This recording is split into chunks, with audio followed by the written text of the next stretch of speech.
अगर किसी को ये समझ नहीं आ रही ना कि ईरान और अमेरिका के दरमियान डील क्यों नहीं हो पा रही, तो मैं आज मुख्तसर बताने की कोशिश करता हूँ कि दोनों तरफ की जो लीडरशिप्स हैं वो नॉर्मल नहीं हैं। और इसका मैं आपको एक बड़ा तायराना और मुख्तसर एक जलवा दिखाता हूँ कि जिससे आपको अंदाज़ा होगा कि दोनों ममालिक ईरान और अमेरिका की लीडरशिप्स क्योंकि नॉर्मल नहीं है, इस वजह से किसी किस्म की diplomatic logical common sense based deal होना मुश्किल हुआ है।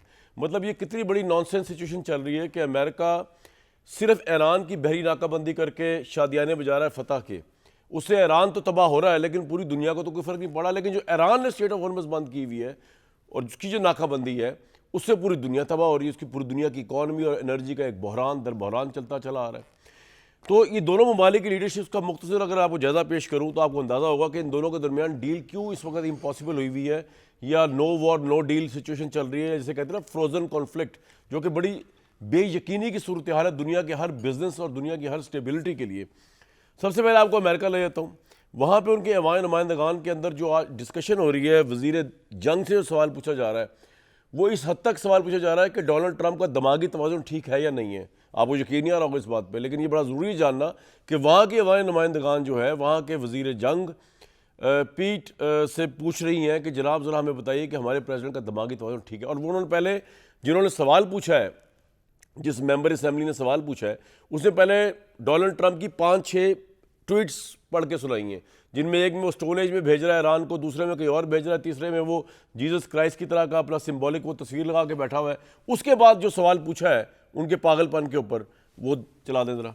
और दोनों के ऊपर ही सवाल उठा दिए हैं। एक तो डोनाल्ड ट्रंप पे कि दिमागी तवाज़ुन ठीक है या नहीं, और वज़ीर जंग के ऊपर उन्होंने कहा कि लगता है कि आपका दिमागी तवाज़ुन ठीक नहीं, क्योंकि आप ये समझ रहे हैं कि डोनाल्ड ट्रंप नॉर्मल है और आप उसको एडवाइस कर रहे हैं। तो ये तो पोजीशन अमेरिका की है, जो डील करना चाहता है वहाँ के। लेकिन सिर्फ अमेरिका के प्रेसिडेंट की बात नहीं हो रही। जल्दी से अगर आप देख लें कि अमेरिका के वज़ीर जंग को ये भी नहीं पता, अमेरिका की ट्रंप इंतजामिया को, कि अमेरिकन कितनी कॉस्ट पे कर रहे हैं इस वॉर की। तो उनको जब यही नहीं पता, उन्होंने डील क्या करी, जरा वो जलवा भी देख लें, दिखाएं। ये है जी अमेरिका, जहाँ पे प्रेसिडेंट जो है उसके दिमागी तवाज़ुन में बात हो रही है और वज़ीर जंग को पता ही नहीं कॉस्ट कितनी वॉर। दूसरी तरफ ईरान की तरफ आ जाते हैं। ईरान में कहा जाता था कि इस वॉर से पहले Iran was all about the clerics, जो उनके रिलीजियस होते थे। Now Iran is all about military. Now Iran is all about the rise of IRGC, जो उनका ईरानियन है ना, वो अफगानिस्तान जो इनकलाब के पास दरान है।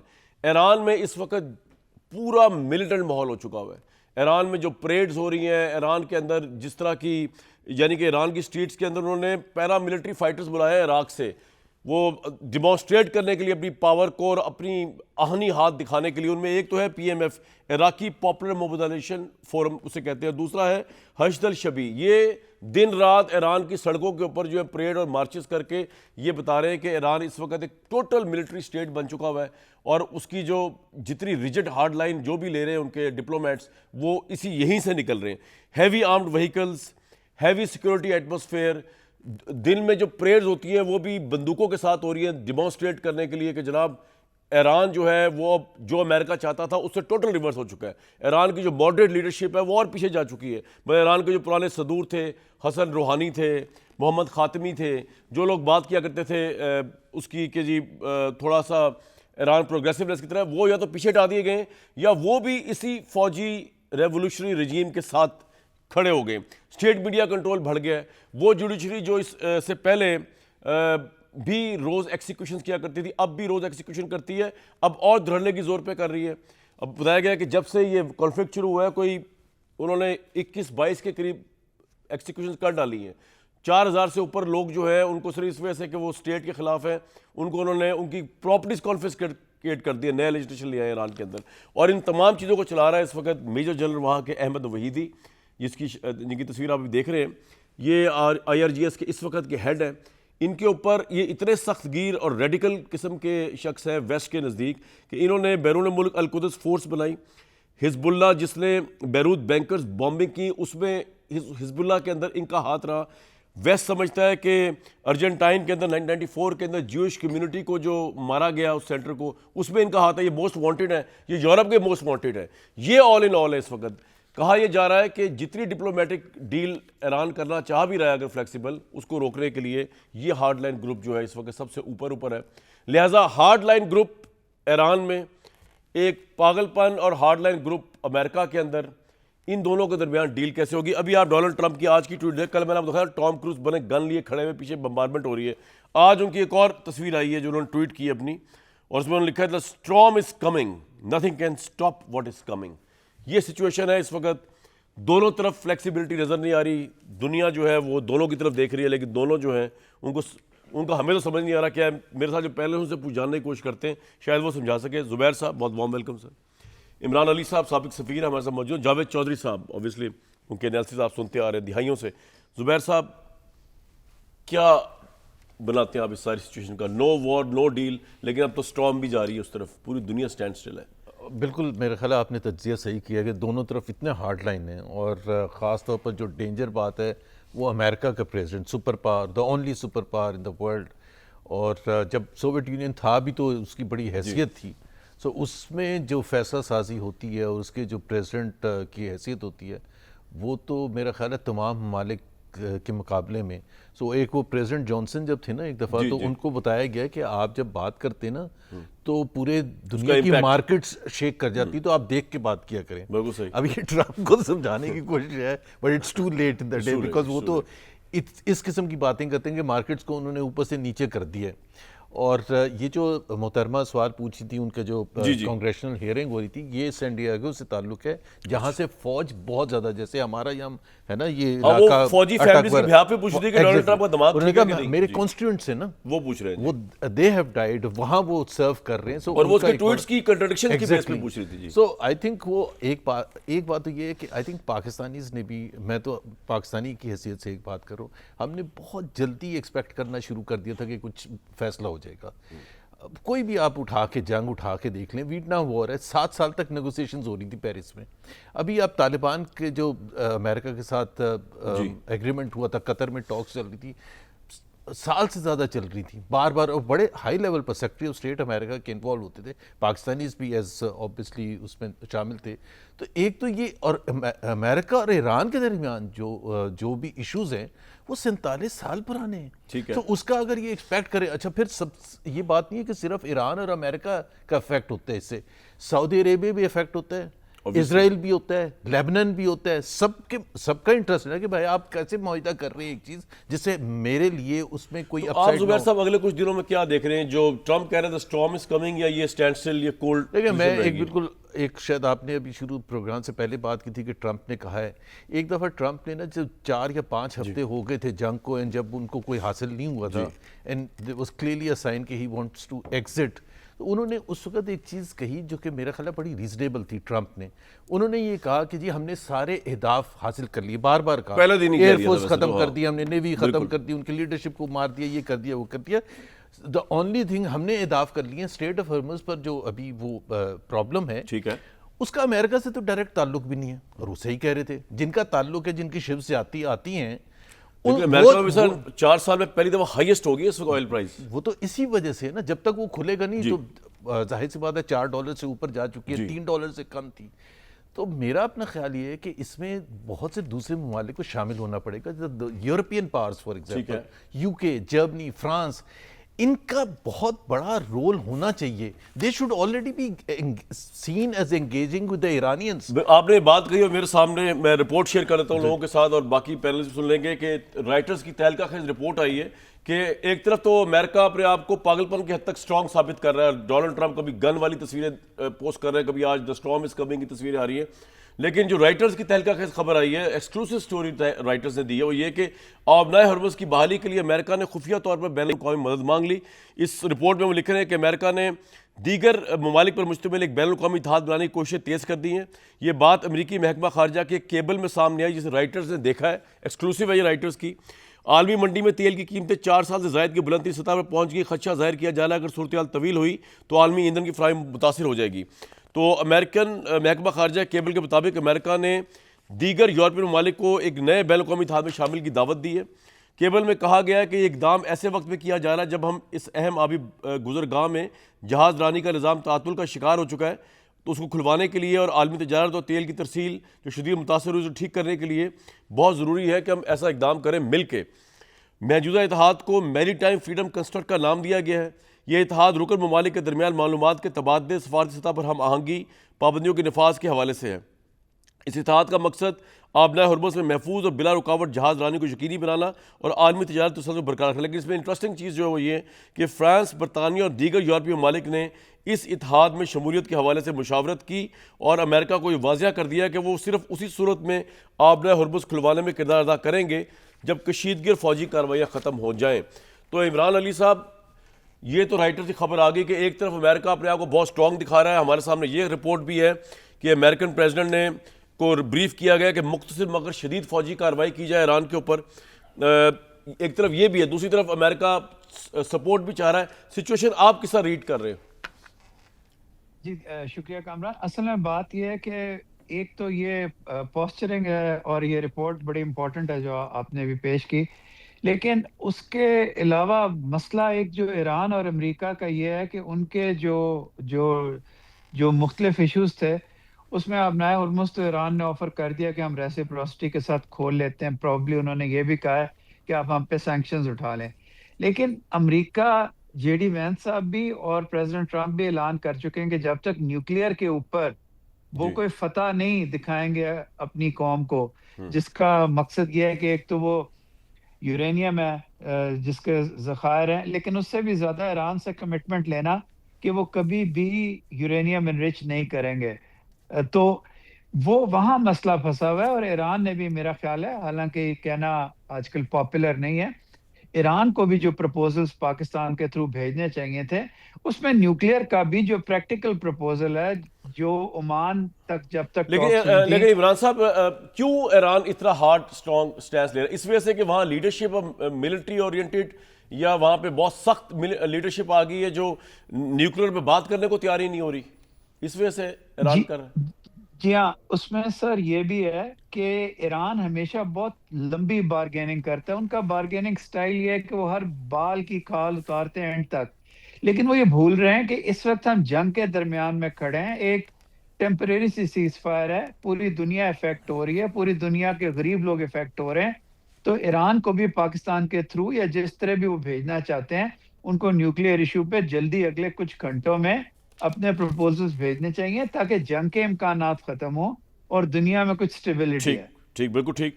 जय चौधरी साहब, आप किस तरह देखते हैं? एक तो एनालिसिस मैंने किया, मे बी यू एग्री और डिसएग्री, के ईरान के अंदर भी इस वक्त क्लैरिक्स के बजाय जनरलों की हुकूमत आ चुकी है और दुनिया में हर जगह इस बात को कोट किया जाए। यहाँ तक कहा जा रहा है कि ये जो मुश्तबा खामनाई को बनाया गया रूहानी पेशवा, ये किसी प्रोसेस के तहत तो नहीं बनाया गया, कोई प्रोसेस तो उस वक्त था ही कोई नहीं।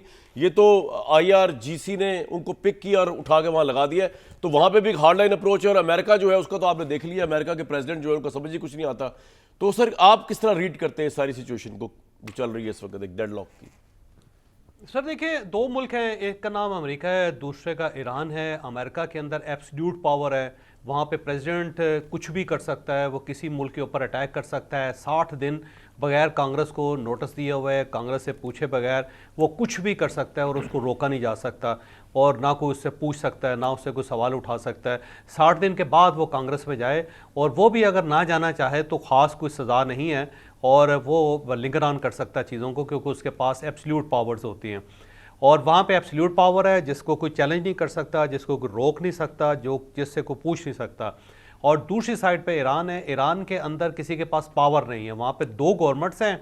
एक गवर्नमेंट ऐसी है कि जिसके पास फुल पावर्स हैं, लेकिन उसके पास कोई पॉलिटिकल स्टैंडिंग नहीं है, जिसको पासदारान कहते हैं। पावर सारी उनके पास है, लेकिन वो किसी मुल्क के साथ डायलॉग नहीं कर सकते, किसी मुल्क के साथ विजिट नहीं कर सकते, किसी मुल्क के साथ कुछ भी नहीं कर सकते, कोई एग्रीमेंट नहीं कर सकते। और जो उनकी पॉलिटिकल गवर्नमेंट है, वो एग्रीमेंट कर सकती है, वो दौरे कर सकती है, वो जा सकती है, वो डोनाल्ड ट्रंप के टीम के सामने बैठ सकती है, लेकिन उसके पास पावर नहीं है कि वो साइन कर सके। लिहाजा वो बेख्तियार है। और सिर्फ एक मरतबा 11 अप्रैल को ये मौका आया था अमेरिका के पास, अगर वो ग्रैब कर लेता जेडी वैंस तो वो मामला जो था सेटल हो सकता था, क्योंकि पहली मरतबा और आखिरी मरतबा शायद ईरान ने कालीबाज साहब को मुकम्मल अथॉरिटी दे के भेजा था कि आप इस्लामाबाद जाएं और जो आपका दिल करता है आप करके इस मामले को निपटा के आएँ। लेकिन वो जेडी वैंस साहब जो है अचानक चले गए। उसकी बुनियादी वजह ये थी कि डोनाल्ड ट्रंप साहब जो थे वो नहीं चाहते थे कि जेडी वैंस इसके ऊपर साइन करे और उसकी गुडी गुडी हो जाए या वो हीरो बन जाए, और वो चाहते थे कि मैं आऊं और मैं साइन करूं।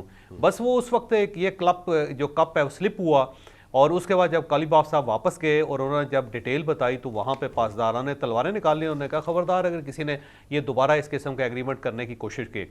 उसके बाद वो डिस्क्रेडिट हो गए कालीबाफ साहब। अब कालीबाफ साहब जो हैं वो इस सारे प्रोसेस का हिस्सा ही नहीं, उनको उन्होंने साइड पे कर लिया है। तो अब वहाँ पे जो ना बड़ा क्राइसिस हो गया जी। देखिए पासदारान जो उनकी अपनी आर्मी है, कोई 15 लाख उनके अपने सोल्जर्स हैं जो ट्रेंड हैं, जिनके पास असला है और सब कुछ है उनके पास, और 3 करोड़ लोग उन्होंने दोबारा भर्ती कर लिए हैं क्योंकि लाइनों में लग के लोगों ने अपने नाम लिखवा दिए हैं। 9 करोड़ लोगों की आबादी है, उसमें से 3 करोड़ लोग जो हैं वो शहीद होने के लिए तैयार बैठे हुए हैं और उन्होंने अपने आप को फौज के अंदर शामिल कर लिया। उन्होंने कहा जी हमारा नाम भी लिख लें, जब जंग होगी तो हम जान देने के लिए तैयार होंगे। लिहाजा वहाँ पे जो पावर है वो वाकई आपकी बात दुरुस्त है कि एक्सट्रीमिस्ट के हाथों में चली गई है। लिहाजा जो डायलॉग करते हैं, अब्बास अरागची साहब डायलॉग करते हैं, या कालीबाफ साहब ने किया या मसूद पज़ेश्कियान साहब ने किया फील्ड मार्शल के साथ, वो जब उन्होंने कर लिया तो उसके बाद फिर ज़ाहिर है इम्प्लीमेंटेशन की बारी थी तो उस वक्त पासदारान सीधे हो गए। तो वहाँ पे क्यास है, एक साइड पे एब्सोल्यूट पावर है, दूसरी साइड पे पावर नहीं है और उसका जो निशाना बन रहा है वो पूरी दुनिया बन रही है। लेकिन अब सवाल ये है कि कितनी देर तक लिंगर ऑन हो सकेगा। मुझे नहीं लगता ये मामला ज़्यादा देर तक जा सकेगा। अब इसके 2 ही हल हैं और एक हल तो ये है कि अमेरिका सर्जिकल स्ट्राइक शुरू करे, जो सेंटकॉम ने कल एक ट्वीट करके कहा था कि हम मुख्तसर लेकिन बड़ा खौफनाक हमला करने के बारे में सोच रहे हैं। और आज उन्होंने ये भी डिक्लेयर कर दिया कि हाइपरसोनिक मिसाइल जो फर्स्ट टाइम जो है वो हम लॉन्च कर रहे हैं ईरान के ख़िलाफ़। और ये जो सिर्फ उसकी बैटरी जो है ना $2.7 बिलियन का ये सारा प्रोसेस है, जिसमें एक मिसाइल जो 4.5 अरब रुपए का है, जिसको उन्होंने लॉन्च करने का फैसला किया। सेंटकॉम की आज बाकायदा अगर आप देखेंगे तो उनकी ट्वीट भी है, बल्कि एक खबर है अगर आप देखेंगे ना तो ये अमेरिकन मीडिया खबर पोर्ट्रे कर रहा है कि उन्होंने जी तकरीबन बंदोबस्त ये कर लिया हुआ है। तो अब अमेरिका के पास एक तो ऑप्शन ये है कि वो खौफनाक किस्म का सर्जिकल स्ट्राइक्स करे वहाँ पे और उसके बाद अपनी विक्ट्री डिक्लेयर कर दे डोनाल्ड ट्रंप के हम जीत गए हैं जी, हमने सारे अहदाफ हासिल कर लिए और वहाँ से निकल जाए। उसके बाद बगैर सोचे समझे, बगैर किसी से पूछे, बगैर किसी से मुज़ाकरात किए, बगैर कोई साइनिंग सेरेमनी किए हुए वहाँ से निकल जाए। और दूसरा ऑप्शन ये है कि अब जो ऑयल की प्राइसेस हैं इतनी ज़्यादा हो जाएं कि पूरी दुनिया जो फंस जाए और उसके बाद वो लोग डोनाल्ड ट्रंप के साथ खड़े हो जाएं और वो पहले सफारती कोशिश भी करें और अगर वो कामयाब हो जाती है, ईरान मान जाता है तो ठीक है, वरना सारे मिल के जो है ईरान के ऊपर अटैक करें। ये दूसरा ऑप्शन यही है। तीसरा ऑप्शन ये था कि ईरान थोड़ा सा पीछे हटे, लेकिन मुझे अब ये पीछे हटता हुआ नज़र नहीं आ रहा क्योंकि जितनी कोशिश ममालिक ने करनी थी कर ली है। चाइना ने की है, पाकिस्तान ने की है, तुर्किया ने की है, मिस्र ने की है, इन और ओमान ने की। आखिर में ये सारे मुल्कों ने बड़ा जोर लगा लिया, उनको समझाया है, लेकिन ईरान मुझे नहीं लगता कि अब समझ रहा है। वो कहता है कि नहीं हम जीते हुए हैं और हमने मजीद जीत के रहना है। अब ये सिनेरियो जो बन रहा है ना कामरान साहब, वो बड़ा दिलचस्प है। अमेरिका यहाँ से निकलना चाहता है, ईरान उसको निकलने नहीं दे रहा। ईरान उसको निकलने नहीं दे रहा। तो ये अजीब सी बात है यार, वो जाना चाहता है, उसको जाने दो, ये उसको रोक के बैठे हुए हैं। तो उसकी वजह से देखें ईरान की जो सूरत हाल है वो बहुत खतरनाक होती चली जा रही है अंदर। और दूसरा पूरी दुनिया की जो सूरत हाल है वो आपके सामने $126 का आज पर बैरल जो पेट्रोल हो गया, ये 140 पे जाते हुए इसको देर नहीं लगेगी। ये एक आध हफ्ते के अंदर अंदर 140 पे चला जाएगा और $140 पे चले जाने का मतलब ये है कि हर चीज़ तबाह बर्बाद हो जाए पूरी दुनिया की, पूरी दुनिया रुक जाए। तो ये जो इस वक्त यूरोपियन यूनियन इनकार कर रही है डोनाल्ड ट्रंप के साथ मिलने से, मुझे लगता है कि अगर ये प्राइसेस बढ़ती चलेगी तो यूरोपियन यूनियन को फिर अमेरिका को सपोर्ट करना पड़ जाएगा। वो डोनाल्ड ट्रंप को से खुश नहीं है, लेकिन ना खुश रहने के बावजूद भी फिर वो इसको सपोर्ट करेंगे ताकि ये मामला ख़त्म हो, ये हल हो। और ये जो सूरत हाल है ये बड़ी ख़तरनाक है। अब देखते हैं आने वाले दिनों में क्या होता है। लेकिन पाकिस्तान मुझे लगता है कि थोड़ा सा पीछे हट गया है सारे सिनेरियो से। उसने कहा जी आपस में खुद ही निपट लें आप ऐसा लगता है। और डोनाल्ड ट्रंप के बारे में आपका क्या ख्याल है कि डोनाल्ड ट्रंप जो है वो आप कह रहे हैं इसलिए ये सारा बिल्टअप कर रहा है, storm is coming this and that, के बस वो एक सर्जिकल स्ट्राइक करके निकलना चाह रहा है बीच में से? जी वो खबर आई थी, आपने अगर देखा हो तो अमेरिकन मीडिया के अंदर ये खबरें गर्दिश कर रही हैं। मुख्तलिफ उनके जो चैनल्स हैं और मुख्तलिफ उनके अखबारात हैं जो ये खबर दे रहे हैं कि सेंटकॉम ने तैयारी कर ली हुई है और वो सुपरसाइनिक सोनिक्स जो मिसाइल्स हैं उनको लॉन्च करने के बारे में 1725 मील से शायद 1725 मील की स्पीड से। और दूसरा ये कि आवाज की जो स्पीड है उससे 5 गुना ज्यादा स्पीड। नहीं चॉइस तो उससे कौन सा ऐसा टारगेट है जो अचीव करेंगे जो ईरान के लिए बड़ा डिसाइसिवली डिस्ट्रक्टिव हो जाएगा, जो पहले अचीव नहीं किया इन्होंने इस मिसाइल से? सर ये सेंटर में मारेंगे, वो सेंटर में मारेंगे क्योंकि उसकी वजह ये है कि ईरान के जो मिसाइल लॉन्चर्स हैं वो सेंटर में है। वो उन्होंने, ईरान ने बड़ी स्ट्रेटजी अपनाई थी कि उन्होंने अपने लॉन्चर्स और बाकी सब बिल्कुल मिड में रखे हुए हैं और वहाँ तक सारे मिसाइल जो हैं वो अटैक नहीं करते, वहाँ से अमेरिका और इसराइल जो जहाज़ों के ऊपर हमले करते रहे और इसीलिए अमेरिका के जहाज़ गिरे भी हैं वहाँ पे, क्योंकि मिसाइल वहाँ तक हिट नहीं कर पा रहे थे। तो इसलिए उन्होंने ये बड़ा मिसाइल लेके आए हैं और उसकी वजह यह है कि सेंटर में मारेंगे ईरान के, और अगर खुदा न खास्ता ऐसा हुआ तो तबाही बहुत ज़्यादा होगी। और वो एक बार तबाही करके मेरा 1 दिन या 24 घंटे या 48 घंटे करके डोनाल्ड ट्रंप कहेगा ले जी मैंने अपना जो अचीव करना था कर लिया, अब मैं जा रहा हूँ, अल्लाह हाफिज़, दुनिया जाने और अपना हुर्मस जाने, तेल जाने, मैं निकल रहा हूँ यहाँ से। वो निकल जाएगा उसके बाद, लेकिन ईरान का नुकसान ज़्यादा हो जाएगा।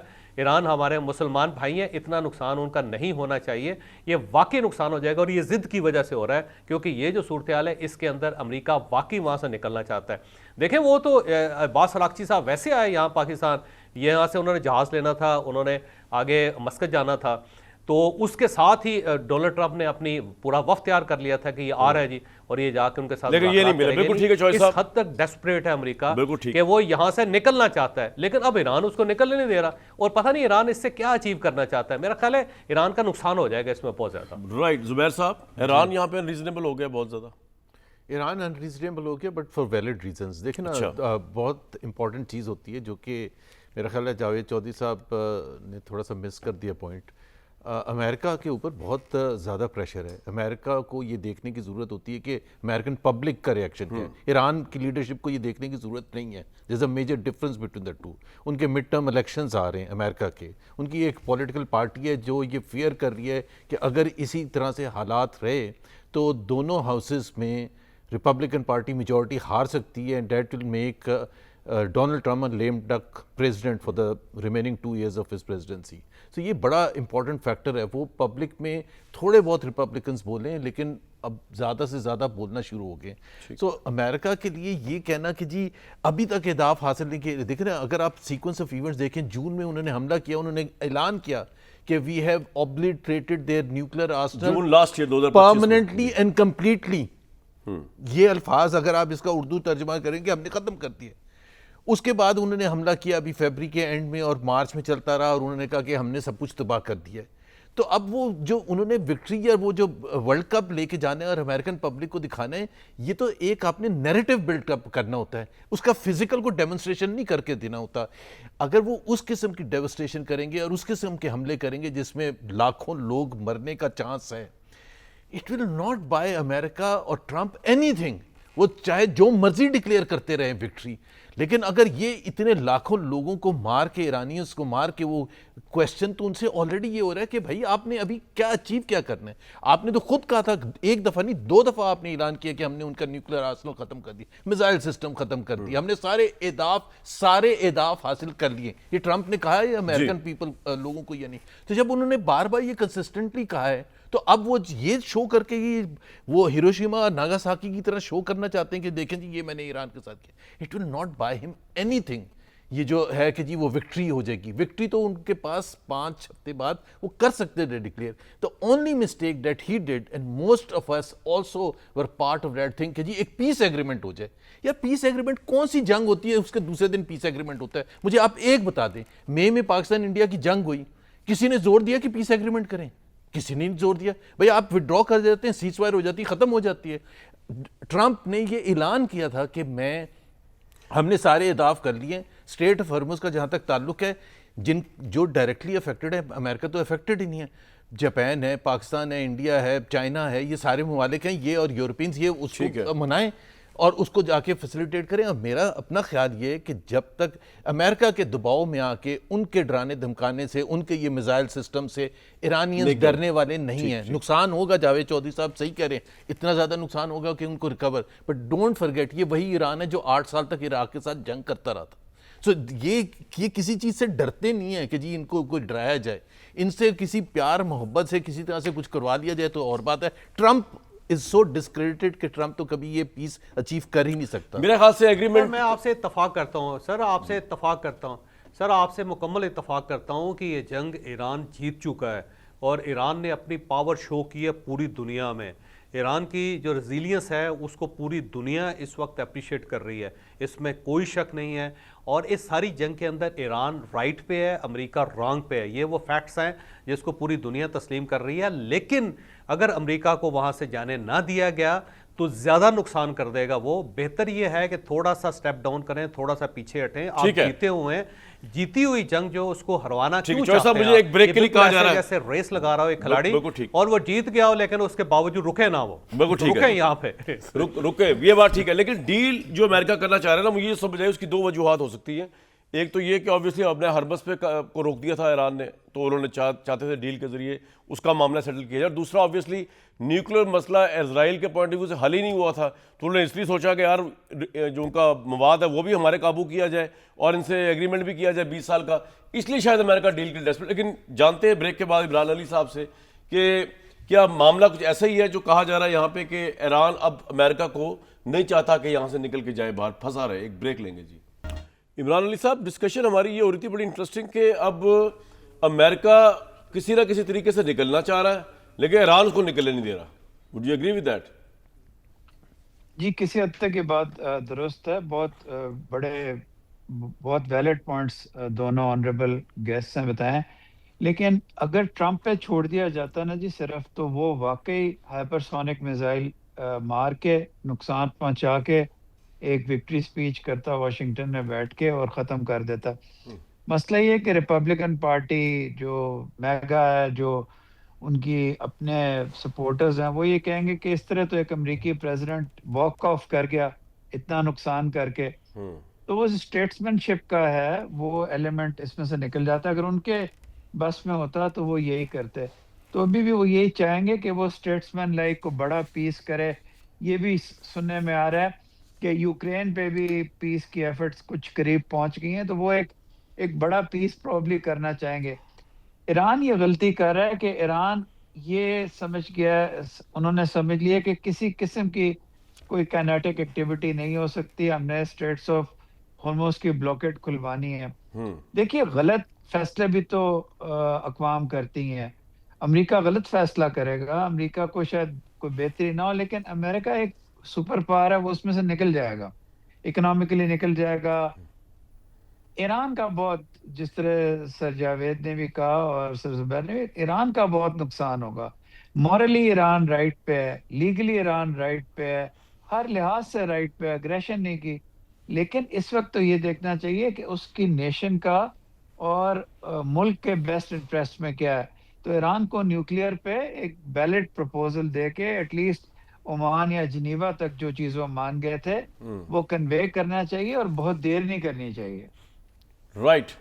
जुबैर साहब, इस सारी सिचुएशन के सही बात है। मैं इमरान साहब की बात इत्तेफाक करता हूँ जी। राइट। अगर आप मौका दें तो मैं, कमर साहब, ये ना इमरान साहब ने बड़ी खूबसूरत बात की है, इसमें कोई शक नहीं। देखें, अमेरिकन मजाज बड़ा मुख्तलिफ है और हमें कोई उससे हमदर्दी नहीं है। हमें सिर्फ और सिर्फ ईरान से हमदर्दी है। ईरान हमारा हमसाया है, हमारा मुसलमान भाई मुल्क है और हम सब जो है ना, हमारे बल्कि ब्लड के अंदर ईरानी ब्लड शामिल है, क्योंकि जाहिर है उनका बहुत ज़्यादा इंटरेक्शन पूरे सब कॉन्टिनेंट के अंदर था, बहुत हुक्मरान रहे हैं ईरान के अंदर। और फिर इसके साथ साथ शिया अब जो मुसलमान है पाकिस्तान के अंदर, उनकी आबादी भी आप खुद मुलाहिजा कर लें। लेकिन जो अमेरिकन मजाज है सर, वो डिफरेंट है। अमेरिका ने जो सबसे बड़ा जुल्म किया ना अपनी हिस्ट्री में, वो उसने जापान के अंदर 2 एटम बम गिराए थे और उनके प्रेसिडेंट थे, उसका नाम था Henry Truman. Henry S Truman, हाँ जी। अब देखें, इतना बड़ा जुल्म करने के बाद 3.5 लाख बंदा जो था वो 3 दिनों के अंदर मर गया था वहाँ पे। और उसके बाद दहाइयों तक वहाँ पे कैंसर फैला रहा और कितने हज़ारों लाखों लोग जो थे बीमार रहे और उसके बाद सिसक के मरते रहे। बल्कि उसके बारे में कहा जाता था जो बच गया है वो पूरी ज़िंदगी अफसोस करता रहा कि मैं मरा क्यों नहीं उस जंग के अंदर या उस बम के बाद, क्योंकि इतनी ज़िंदगी खौफनाक। आप कह रहे हैं कि न्यूक्लियर बम चला दिया हेनरी ट्रूमैन है सर। नहीं सर, नहीं, मैं एक चीज़ आपको बता रहा हूँ। उसके बाद भी हेनरी एस ट्रूमैन ने माफ़ी नहीं मांगी थी जापान से। उसने जस्टिफाई किया था कि इस वार से निकलने का इसके अलावा कोई ऑप्शन नहीं कर रहा जापान। और उसके बाद पूरे अमेरिका का ख्याल यह था सर, पूरे अमेरिका का ख्याल यह था कि हेनरी एस ट्रूमैन जीत नहीं सकेगा इलेक्शन के अंदर। लेकिन 1948 में उसने इलेक्शन लड़ा और वो सबसे बड़ा अमेरिकन हिस्ट्री का सबसे बड़ा अपसेट कहा जाता है उसको, कि हर सर्वे उसके खिलाफ था, हर जगह ये क्लेम किया गया था कि ये हार जाएगा, लेकिन उसने कमाल किस्म की विक्ट्री हासिल की थी। उसके बाद अमेरिका ने उसको वोट दे के प्रेसिडेंट बना दिया था उसके बाद पे।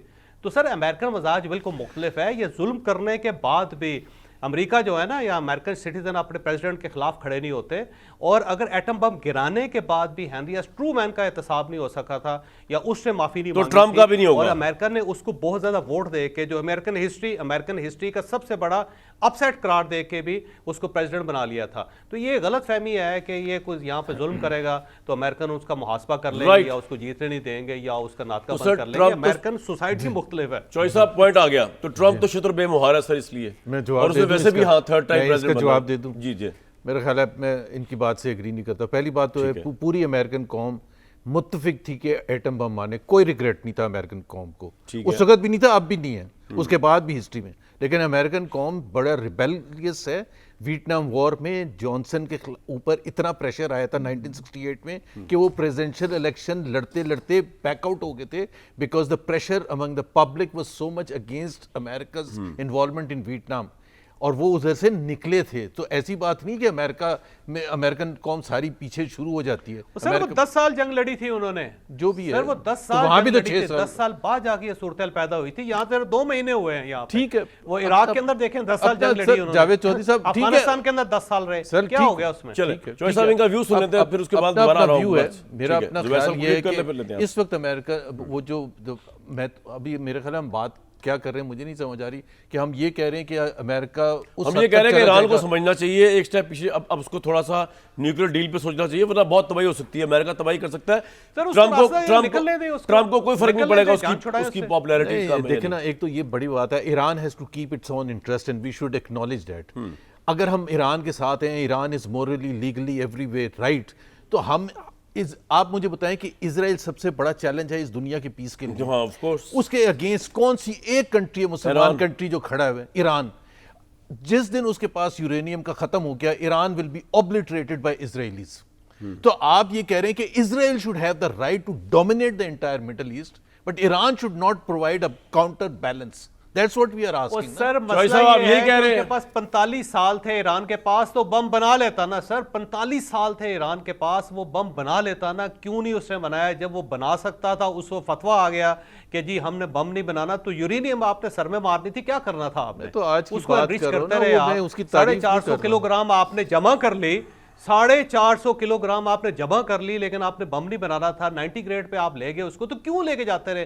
पूरी दुनिया को क्यों आप वो सुर्ख रुमाल दिखाते रहे कि आज Anyways, ये हमारे it ऊपर is their हमला करना है? right कि क्या सर करना है। आपने जब प्लांट्स बना लिए तो आपको ये बम बनाना चाहिए था, ताकि आप न्यूक्लियर पावर लेकिन होते। वैसे अब ये अजीब सी बात है वैसे कि आप अब मैच तो- खेल भी रहे हैं अब और तो साथ आप ये चॉइस कह रहे हैं साहब- कि हमने जीतना नहीं, चॉइस हम साहब- मैच खेलेंगे लेकिन जीतेंगे नहीं। ठीक, चॉइस साहब, जुबैर साहब और इमरान साहब, अब तो मेरा ख्याल से ईरान अगर ये सोचे कि न्यूक्लियर बम होना चाहिए तो सही है, और वो न्यूक्लियर डील ना करे अमेरिका के साथ। नहीं, मैं ये कहता हूँ कि एक क्वेश्चन इसका सर, आप तो ये मौका नहीं एक देंगे सेकंड ना जावेद चौधरी साहब, एक क्वेश्चन तो बनता है ना। इजराइल को एक तरफ तो हम कहते हैं सबसे बड़ा थ्रेट है वर्ल्ड पीस के लिए, सही है। दूसरी तरफ हम कहते हैं एक ही काउंटर बैलेंस है, एक ईरान, वो बिल्कुल उसको आप हाथ पांव बांध दें। That's what we are asking. लेकिन जो अब तबाही, अगर हाइपरसोनिक मिसाइल उन्होंने टारगेट कर दिया और ईरान की तबाही होगी, न्यूक्लियर बॉम्ब जितनी ना भी मेरा उससे मेरा थोड़ी नहीं सी कम- ख्याल है अमेरिका अब दोबारा बॉम्ब फेंकेगा। मेरा नहीं, नहीं ख्याल न्यूक्लियर है। बॉम्ब नहीं, दूसरी तबाही। जो भी तबाही करना है, मेरा नहीं चॉइस ख्याल है साहब, क्या करेगा। तबाही मेरा हो अपना सकती है assessment है। आपके ख्याल में, जो बड़ी खतरनाक हो सकती है ईरान के लिए, उनके एनर्जी सेक्टर्स पे? देखें बस उनके मेरे human अमेरिका के पास उस पे- जी अटैक। सर देखें, अमेरिका के पास तो फिर तो एक ही ऑप्शन है, अपनी हार माने, शिकस्त माने और वापस चला जाए मुंह लटका के, और उसके बाद वहाँ पे जो डोनाल्ड ट्रंप है वो इम्पीच हो जाए और अमेरिका उसके बाद सुपर पावर ना रहे। तो यही फिर ऑप्शन, और क्या ऑप्शन है? देखें, रियलिटीज़ मुख्तलिफ होती हैं, इमोशन से मुख्तलिफ होती हैं। अब भी वहाँ पे तकरीबन देखें 3-4 हज़ार लोग वहाँ पे शहीद हो गए हैं ईरान के अंदर, और पाकिस्तान ने बड़ी अच्छी डील दी हुई है। ज़ुबैर साहब, आप ज़रा थोड़ा सा लोगों से पूछें कि क्या डील दी हुई है पाकिस्तान ने, और उनकी जो पॉलिटिकल गवर्नमेंट है ना, वो मान रही है इस डील को। और अगर वो ना मान रही होती तो अब्बास अरागची साहब यहाँ पे ना आते, फील्ड मार्शल 3 दिन वहाँ पे ना रहते, ये उनके साथ एग्री ना करते, अमेरिका के साथ उनका डायरेक्ट रब्ता ना होता। वो कर रहे हैं, लेकिन पासदारान जो है वो नहीं मान रहे। वहाँ पे वाकई स्प्लिट है, वहाँ पे लोग कहते नहीं हमने लड़ना है, तो भाई लड़ना जो है ना, वो पहले तो मेरा ख्याल ये है कि ईरान को अपने आप को इतना मजबूत करना चाहिए कि वो अमेरिका के अंदर जाकर उनको फैठा लगा दे। वो 10,000 किलोमीटर दूर बैठा हुआ है, तो क्यों नुकसान करना चाहते हैं? मुझे इस चीज़ की समझ नहीं आ रही। जब एक पूरी दुनिया आपको कह रही है, रशिया आपको कह रही है कि पाकिस्तान के ऊपर हमें ट्रस्ट है, यानी जो पाकिस्तान कर रहा है ठीक कर रहा है, चाइना कह रहा है कि जो पाकिस्तान कर रहा है ठीक कर रहा है, सऊदी अरेबिया ये कह रहा है कि पाकिस्तान जो कर रहा है ठीक कर रहा है, कतर ये कह रहा है, बल्कि उसने 2 दिन पहले उन्होंने कहा है कि हम पाकिस्तान की सालसी पे मुतमईन हैं, मजीद किसी सालस की ज़रूरत ही नहीं है। ओमान के पास ईरान गया, ओमान ने भी ये कहा है कि पाकिस्तान ठीक कह रहा है और जो ये करना चाह रहा है करें। यूरोपियन सारे कह रहे हैं कि भाई जो वो कर रहा है उसके ऊपर मान जाओ। दुनिया में कोई एक मुल्क बताएं जो पाकिस्तान के खिलाफ जा रहा हो, वो ये कह रहा हो जी पाकिस्तान गलत कर रहा है और ये नहीं होना चाहिए और जो ईरान की जिद है उसके मुताबिक चलना चाहिए, हमें कोई एक मुल्क बता दें। तो ये सारे पागल मुल्क हैं, ये सारे बेवकूफ हैं जो कह रहे हैं कि भाई इसको रास्ता दो, इसको निकलने दो, ये पॉइंट आ गया, कुछ नहीं जाता, इसको जाने दो, क्विकली ऐड करना है, फर्क हो जाएगा डोनाल्ड ट्रंप। अच्छा, मैं एक जाहिर सी बात है, चौधरी साहब की बड़ी लॉजिक है वो जो बात कर रहे हैं। मेरा सिर्फ पॉइंट ये है कि जितने मर्जी मुल्क जो मर्जी कहते हैं, ईरान को अपना नेशनल इंटरेस्ट सबसे ज्यादा वो है। भैया इस पे ब्रेक देने का मैं आपको बताऊंगा कि हमारा इंटरेस्ट किस चीज़ में है सारी जंग के अंदर। एक ब्रेक के बाद बताता हूँ आपको। एक्चुअली वर्ल्ड ऑफ रियलिज्म में हमें इससे कोई इंटरेस्ट नहीं है कि पड़ोसी क्या कर रहा है, अमेरिका क्या कर रहा है। हमें तो भाई अपना हुर्मुज़ खुलवानी है, किसी तरीके से खोलनी है, क्योंकि उसकी वजह से हमारे मुल्क में जो बहरान आ रहा है एनर्जी का, हमारे यहाँ जो पेट्रोल के रेट से, हमारे यहाँ जो महंगाई का तूफान आ रहा है, हमने उससे बचना है। ईरान जीते या अमेरिका जीते, हमें इससे क्या, मुझे तो उससे कोई इंटरेस्ट नहीं है। अमेरिका जीत जाए भाई, अपना हुर्मुज़ खुलनी चाहिए। ईरान जीत जाए या ईरान हार जाए, अपना हुर्मुज़ खुलनी चाहिए, या अमेरिका हार जाए, अपना हुर्मुज़ हमारा असल इशू है। देखते हैं कब तक खुलती है, और इसके लिए कुछ भी हो हम उसके साथ होंगे, ये खुल जाए एक दफ़ा। नेक्स्ट वीक तक के लिए इजाज़त।